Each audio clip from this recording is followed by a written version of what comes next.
The reports are coming almost daily. Headlines showing how human trafficking is impacting people across the planet. In the United States, immigrants they're looking for a better life. That's really all they want, but it includes women and children. And in the end, they're coerced and they're sold into sex slavery. The most vulnerable around the world are being victimized. Legal journalist Molly Barrows is here with more to talk about this issue.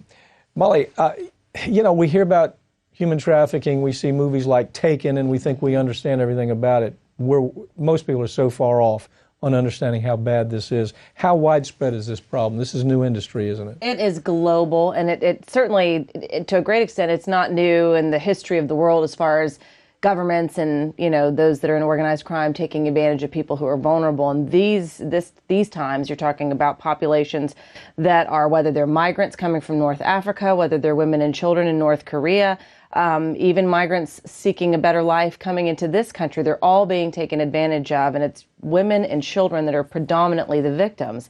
And basically the way it works is, for instance, migrants trying to come into the United States will pay thousands of dollars to a smuggler. Sometimes their families sell everything they have, and maybe the cost is $40,000. So they sell everything they have to give them $10,000 with the idea that the person, once they get there, will be able to contribute to this. And then once they're there, they have no resources, no friends and family. They're essentially isolated, don't even speak the language, and then these smugglers take advantage and recoup their costs through sex slavery and forced labor. Here's what we're seeing. Now, as you know, we're handling some of the biggest human trafficking cases in the country. What we're seeing is these companies being set up, and the company is set up to say, do you want to learn a job in the service industry? Might take place in the Ukraine. So these young women come in, I would love to learn the service industry. They come to the United States, so maybe they work for a restaurant for the first week. The second week, the people who are bringing them in on H-2B, H-2A kind of visas. Right. That what they do is they say, well, you're probably not making enough money. Why don't you dance at this strip club tonight and you'll make some more money? And then that moves, why don't you work at this massage parlor? And oh, by the way, you're really attractive. Why don't you become an escort? So but what's the interesting thing is these companies are set up to do that. They sell education. You can be better educated. We can teach you how to be a member, how to work your way up through the service industry. How would you like to be an au pair? Well, you want to be an au pair. So they get to the United States under these special visas that the government provides, and then the government does nothing at all to follow up on whether or not this type of thing's taking place. It really is slavery in plain sight. That's what it is. It's slavery in plain sight. And you're exactly right. And it's happening in country after country. Over in North Korea, 2.5 million victims, mostly women and children that are being sold into sex slavery in China. And in North Africa, they're leaving places like Libya and other countries to escape poverty in war-torn countries.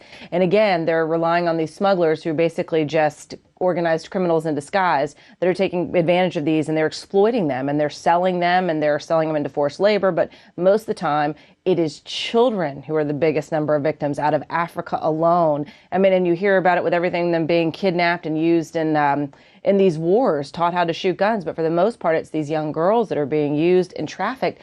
And it is men who are the consumers. It is men worldwide who are the customers. Yeah. And it is really just amazing that we have found through your firm the way to go after these people litigation-wise, legally, to be able to expose how they're profiting off this human tragedy. Here's what we're seeing. It's about a $50 billion a year business. The reason it's such a big business is this is a reusable commodity. Okay, if you sell cocaine, you can only sell it one time. Right. But if you sell people, one case that we're seeing is where truck stops all throughout the United States, they're moving girls, a lot of Sudanese, a lot of Mexican young ladies being moved from truck stop to truck stop all over the country. We're seeing it in casinos in places like Vegas, where up on the 10th floor, they'll have an entire floor devoted towards keeping these women there for the high rollers. So this is slavery in plain sight. And what we better be doing is if we're going to bring in somebody on a H-2B visa, there's some responsibility to follow up and say what happened to that person 3 weeks later. Can the government be also put in the crosshairs? No, they can't. Unfortunately, you've got immunity. But all these corporations that are participating, that's who we're going after. Thanks for joining me, Molly. Thanks, Pat.